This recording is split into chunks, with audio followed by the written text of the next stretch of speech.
No, that's too much of the bed. Fix it better. Oh, well, what happened? It like, hello, hello, hello. That was it. I literally just needed to switch the microphone on. Got it.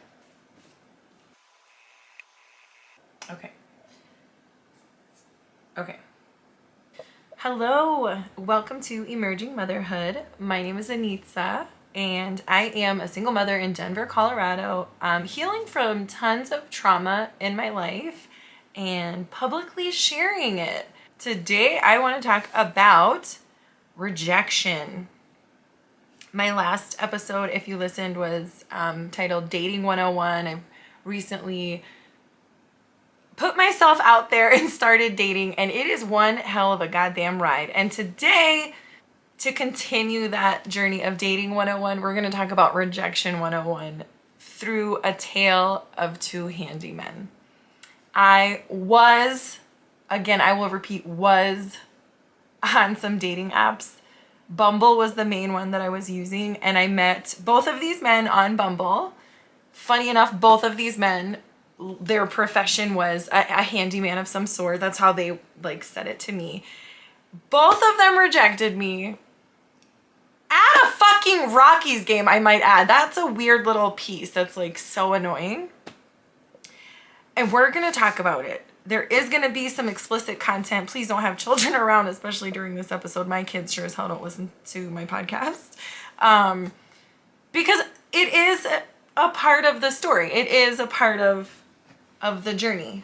And so handyman number one, we're gonna call him the young handyman. Gosh, we met on the dating app. He was instantly fun. I mean, instantly playful, instantly just what you want when you're dating somebody. Fun, exciting. Our first date, we met at a pizza place, and we both smoke weed. It's legal in Colorado. So we went to this really good pizza place, and then we smoked a blunt after in his car, and somehow we started talking about movies, and then we were playing music in his car, and it turned out he sort of dared me that we wouldn't do the Dirty Dancing move where Jennifer Grey, runs to him and he picks her up and holds her over his head. He was like, well, let's go, let's do it. And I was like, let's go. So, I mean, it was magical. Probably should have been a red flag. Like, that is a bit of, but also I don't like to consider it a red flag because I do like to live in the moment and say, you know what, I'm going to go with it. This could turn into love. This could turn into magic. I'm going to go with it. So I go with it. I live in the moment, and in that moment, it was fucking magical. There was clearly an attraction to each other. We were connecting with what we were saying. And we did not have sex on the first date. We waited till the second date. That did happen to be the next day. Whatever. I'm pretty sure it was the next day. I don't know. At this point, I can't remember because this was a few weeks ago. I've had to think and process this one quite a bit because this one bothered me. I'm not kidding. These two men and the way that they handled this really bothered me, and I'm going to get to the point of what happened. I just want you to kind of hear the story because if you've been in these situations, if you've gone on dates and felt that magic and then this and that, and then all of a sudden they quick turn around and you're like, wait, what? And you're so confused. You're not alone. You're not crazy. You're not uniquely damaged and these people are picking you. That's kind of how it is. It's rough in these streets, okay? I'm trying to get you to hear that. Hear that. It's rough in these streets for all of us, okay? So, but I've done a lot of therapy and I've done a lot of work on understanding boundaries and consent and all that. So I do a lot of checks. And with this first handyman, the young handyman, he was really kind, really respectful. He was flirty in all the right ways. Yeah, it was dope. It was super dope. And then there was the fluff. There was also he made me feel beautiful. He made me feel special. He made me feel, like I was connecting with another person. That's really validating. My heart still works. I can connect with another human. It felt pretty magical. And I know it felt magical for him too. So we had sex. It was dope. And you could tell, okay, the first time we had sex, he literally said, no, I didn't invite you over to my place just to have sex. I didn't. That's a bit of a red flag. I should have noticed. Like, usually people are saying the thoughts that come to mind. Like, listen to the words people are saying. No, no, no, I didn't invite you over just to have sex. And I was like, I mean, that did kind of stick out in my head, but I was kind of like, I'm certainly down to have sex, because we did end up having sex. But it was just funny. It was just, there was a heavier sexual attraction. You could tell we were both physically attracted to each other. I was excited to get down with a younger dude and like see what it was like. It was fun. It was very fun. God, see this, okay, every time I try to record this episode, I really get distracted when I start trying to explain the little relationships I had with these men, because they were both really short-lived. But it feels like a lot happened in that little bit of time, and it's hard to explain. So we had sex a couple times. He knew a lot about my life. He knew at that point I had been divorced. I was a mother to 4 children. Like, he knew that by the time we had sex, but we still had sex. And I just remember we went to his hot tub, and he kept looking at me, and he's like, I can't believe you're 38 and you have 4 children. He was just looking at me and just having such a hard time computing. And I think he was like, how am I connecting with you? Because it seems like we should be from 2 different worlds.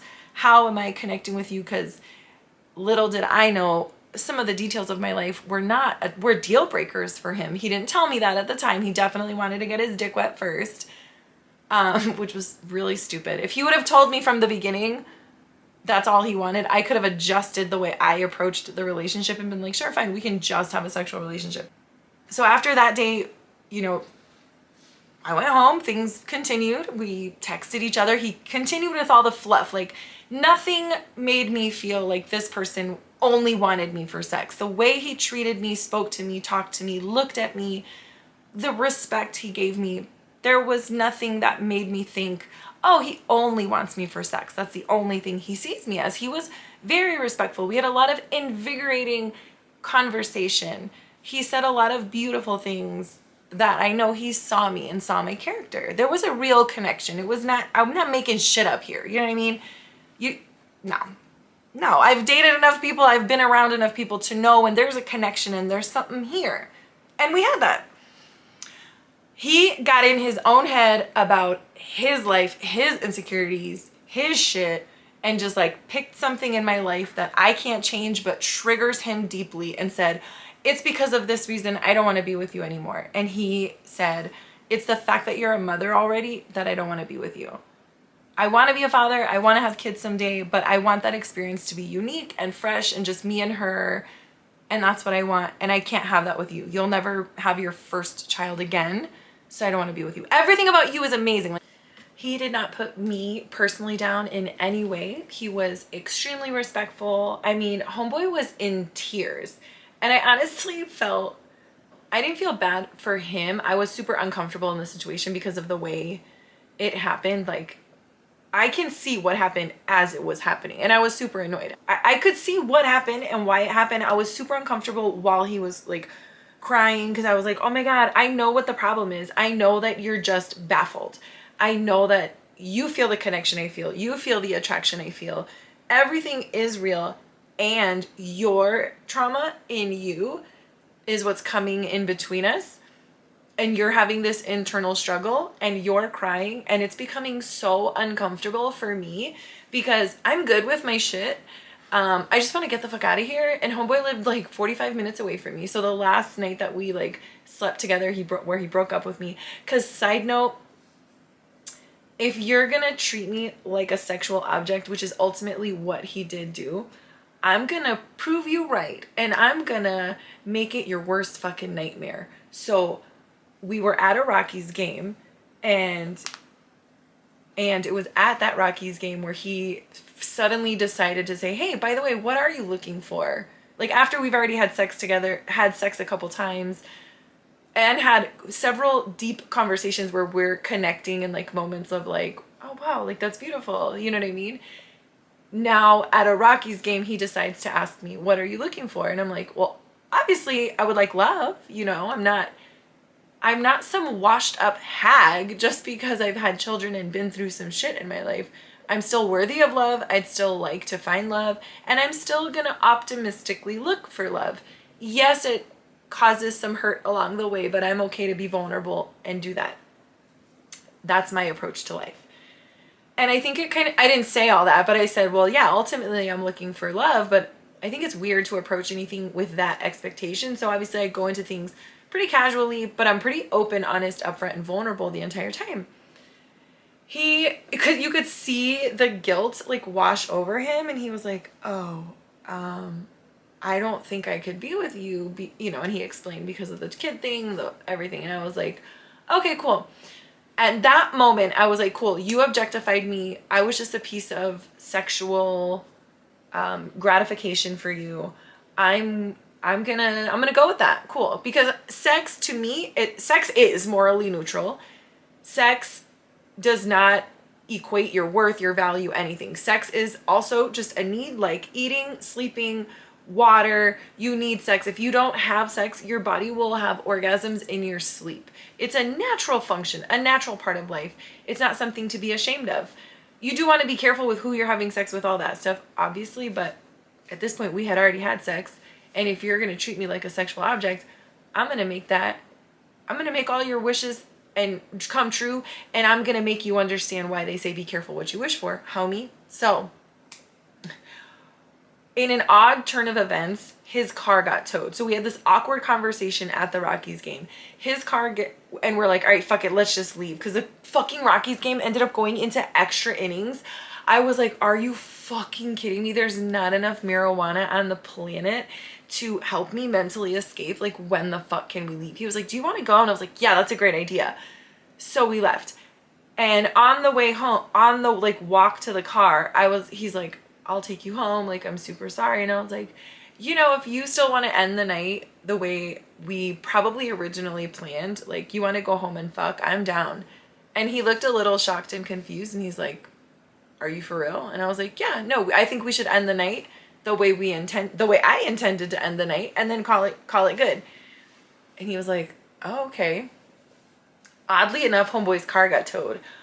Or while we're waiting to figure out how to get his car out of the tow and like what the fuck has happened, like it was just such a cherry on top of a weird night. It was like, wow, let's make this night as weird as possible. I was kind of picking his brain on like what he enjoyed and didn't enjoy about the last time we had sex. Kind of getting a playbook of like, what are you into? What do you want? What were you looking for sexually from me? Because clearly this was all about sex. So what did you want to get out of me, out of this sexual relationship? That was kind of the direction I steered our conversation.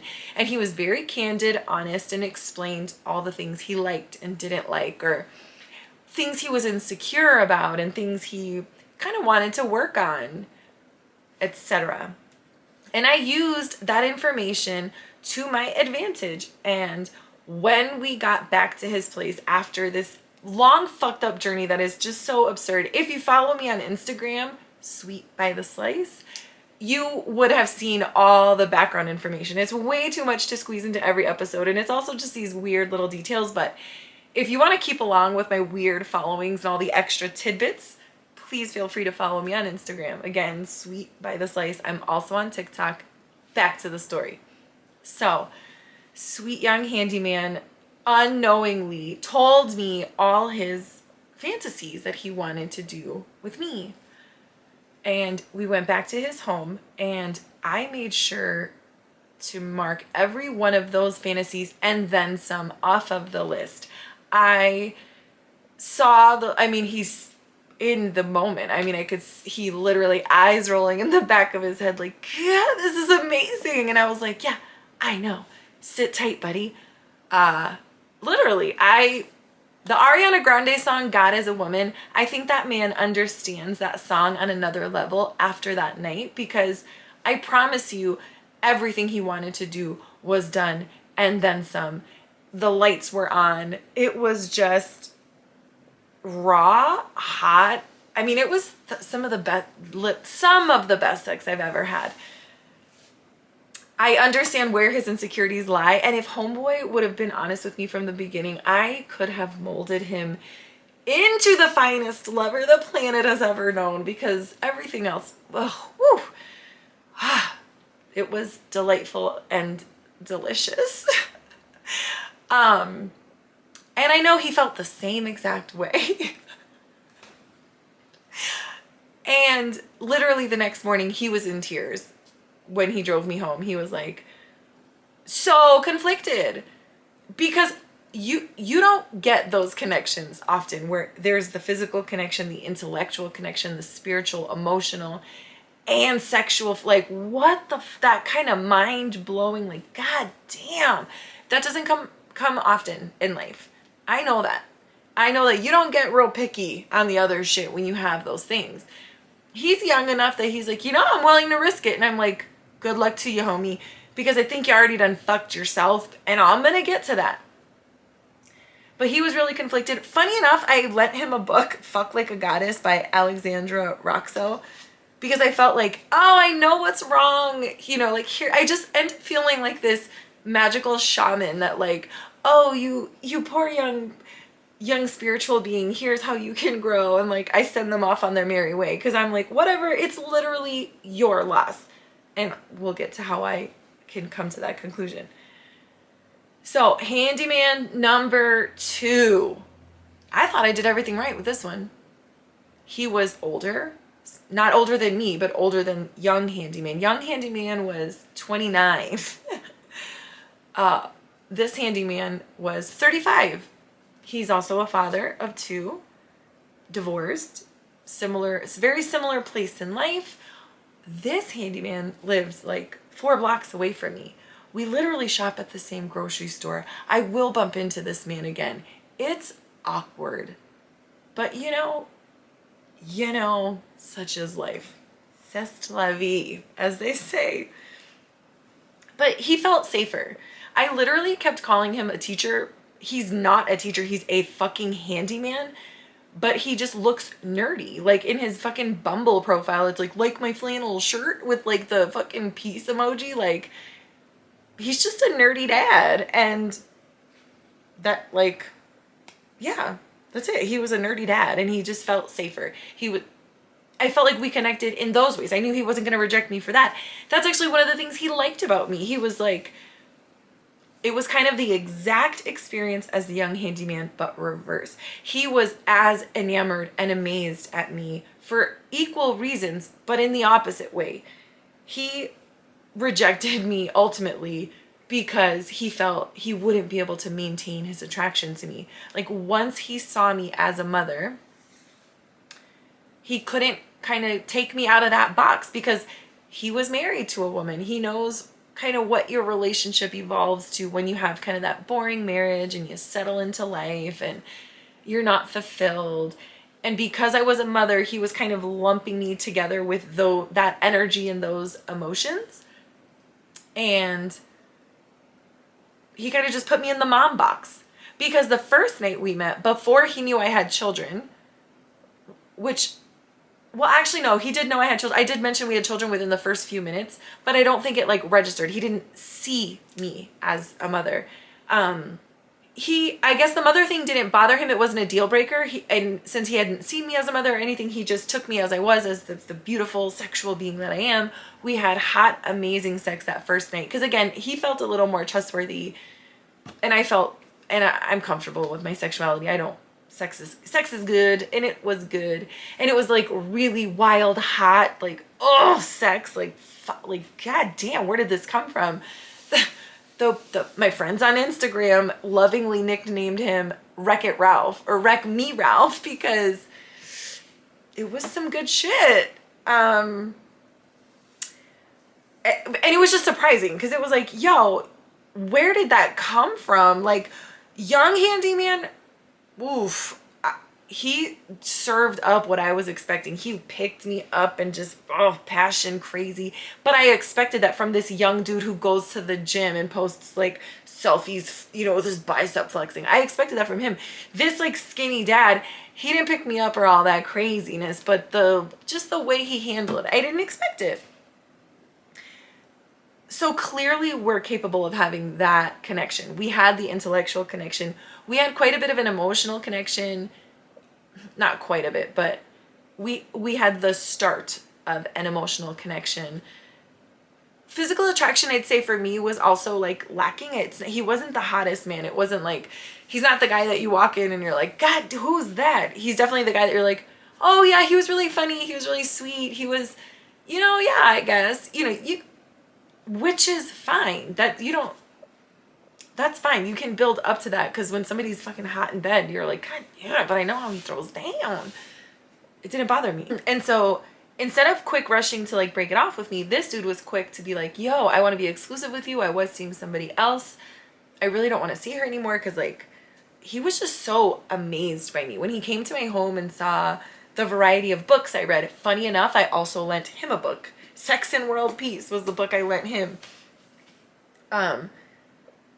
He was just, I could see the look in these men's faces. I see the look where they're like, who are you? Like, you're beautiful, you're smart, you're well-spoken, you're intelligent, you're sexy as fuck, you're good at what you do in bed. Like, what the fuck? And I think they both get overwhelmed. Both men got overwhelmed, and then they pick something that I can't change and like project their ugliness onto me, try to throw that ugly energy at me to hurt me, and then they leave. This one also at a Rockies game. I'm not going to any more Rockies games this year. I'm done with the Colorado Rockies. I wish them well this season. I will not go to their games anymore. It's bad for my love life. But again, at the Rockies game, he didn't tell me at the Rockies game, but that's where our like date started to dissolve, and then it just continued to dissolve. And we went back to his house, and he explained that he wasn't terribly attracted to me, even though we met on a dating site where you only connect based on physical attraction. So I knew that was a lie. He wasn't going to be able to hold his physical attraction to me. I later found out he had done some poking around on my social media. He listened to a few episodes of the podcast, and he kind of just started to create this different version of who I was in his head, and decided that that's who I was, and then said, I can't be with you. Made up some weird reason about he wouldn't be able to stay physically attracted to me. So now this guy, he also kind of broke up with me for things that I can't change, but he did it in the ugliest way by tearing me down. He was like, I won't be able to stay physically attracted to you enough to stay with you. So, if you want to stay with me and I can kind of muster up the energy, like basically if I would be this puppy dog that was always serving him, he'd be fine to like throw me some dick here and there because I'm so low effort. But he wasn't even going to offer me, you know, the dignity of feeling beautiful. He really needed to like cut me down. And I was like, you know, I'm good. We can just, we can end it here. And that was the end of that.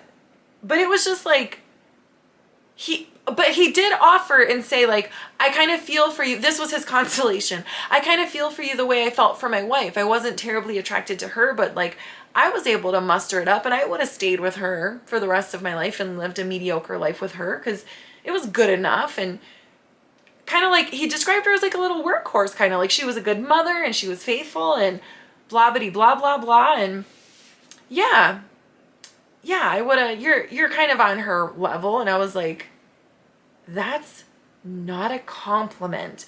You've, sir, objectified me. Handyman 1 objectified me as she's only good for sex. She's damaged, and he considered me, whether he wants to admit it or not, he considered me damaged because that's his trauma. That's the shit he doesn't like about his life.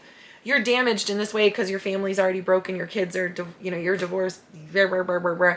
And that's how he rejected me, something I can't change. This dude, he's in a bad place. He's hurt after his marriage. He's got a little bit of a vendetta against women. And he just picked me apart and was like, you know what? And had to tear me down. Do you know what I mean? Like, that's how you deal with rejection. You realize, oh, this is a projection. What you're seeing in me is a reflection of what you don't like. I see you and you see me. I don't have any issues with what I have going on because I've dealt with them. I've worked through my trauma. I'm working through it. I'm aware of it. I'm open to it. I'm vulnerable about it. I'm here for it. You know what I mean? That's a lot for people. But either way, I see myself so I can see you. And I can see what's going on. And that's intimidating and that's overwhelming. And then it is overwhelming. Like, wow, this person is beautiful, smart, all those things.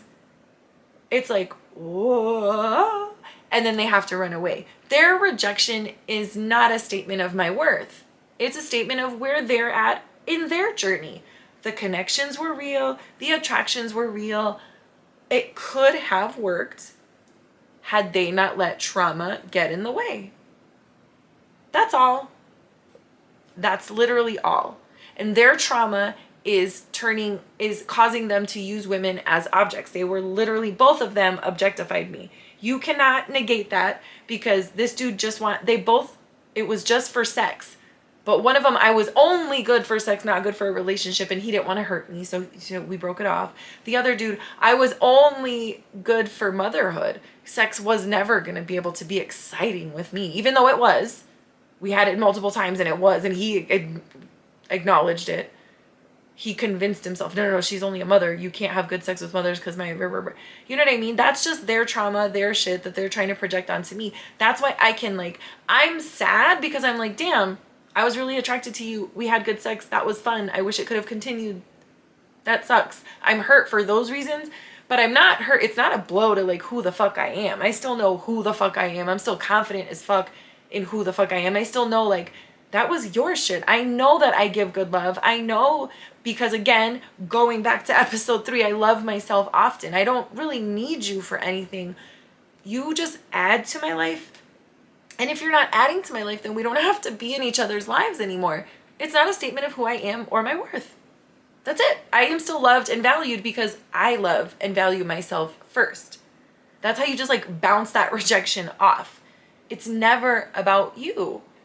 Because in the same way, when you see something beautiful in someone, it is you seeing that, you're seeing a little reflection of yourself. That's why the narcissistic, oh my God, that blew my mind. I read a meme, or not a meme, a thing on social media that said the love bombing stages of these narcissistic relationships, they are taking your energy, and they're taking your beauty, and they're taking your everything that's beautiful about you, and they're just reflecting it. They're just really good at mimicking. They're a fucking clown. They have a mask on. They're literally mimicking all of the beautiful parts about you. And what you see is all the beauty that you have inside. And you're seeing that in them because they're reflecting it to you. That's all they know how to do, is reflect. They're a mirror. They're all smoke and mirrors. That's all they're doing, is reflecting your beauty to you. And you connect with it on that deep, deep level. And you fall in love, and then they quick flip it, and then that's how they get you, and they start abusing you. So it's the same thing with these guys.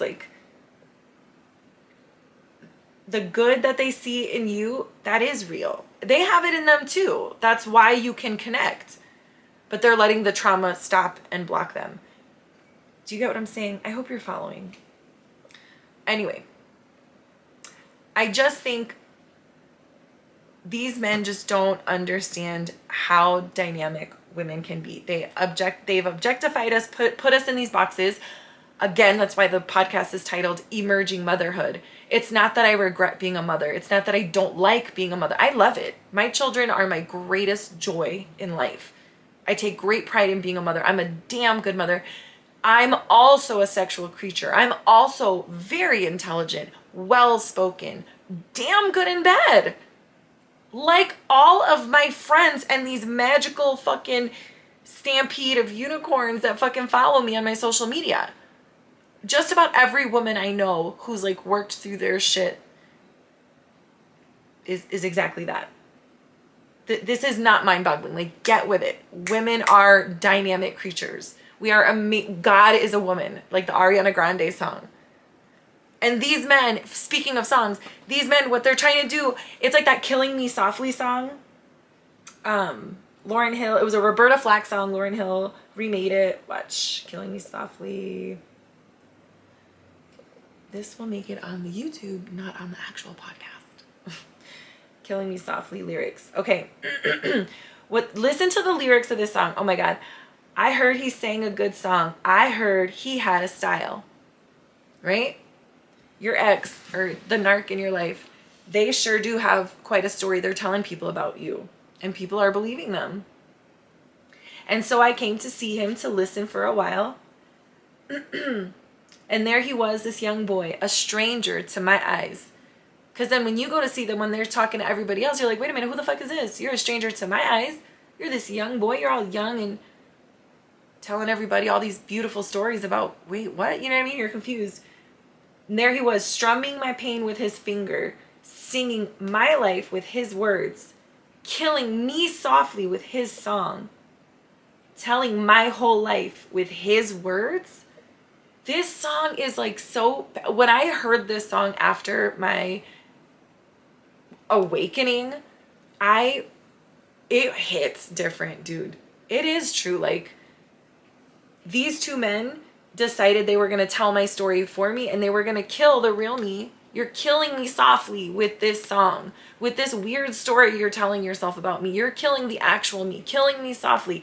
In the case of these two dudes, like, it's fine. You can kill the real me, because that just kills your opportunity at having a goddamn unicorn in your life. That's fine. But like, when you're talking about or thinking about with like maybe something deeper and heavier, like your narcissistic abusive relationship, the big ones, it's like, wow, dude, that's exactly what they do. They're telling this big story about me and killing me softly with their words. But it brings me peace to hear that song and know, like, you're not crazy. You're not alone. Literally. Literally. And so, speaking of social media, a lot of people have asked, like, what books and stuff I've read to help me heal. I did just post a recent TikTok and a reel. I will direct you to my social media if you want to see them. But one of the books I do recommend that helped me heal, it's a poem book. It's a book of poetry by Young Pueblo, and it's called Inward. It just helped me, the way he puts words, it just helped me look within. Like, literally, the book is entitled Inward. It's like fucking amazing at looking inward. I highly recommend this book. But I just wanted to read one of these poems to you in closing, because rejection is about the other person. It's not about you. And that fear of rejection is what keeps people tied in these abusive relationships, because even if you end it, there is a sense of rejection. I understand that. I know you understand that. But that rejection is not about you. And don't let that sense or fear of rejection make you stay in a shitty ass relationship. So in closing, I will use the words of Young Pueblo from the book Inward. I think we can all relate to this. Please hear this. I want a love that doesn't break. One that gives me water when I am consumed by fire. One that offers me shelter when I am lost. One that helps me see that the hero I am looking for is me. Blessings to you, my friends. There is a lot more coming. Please stay with me. Thank you.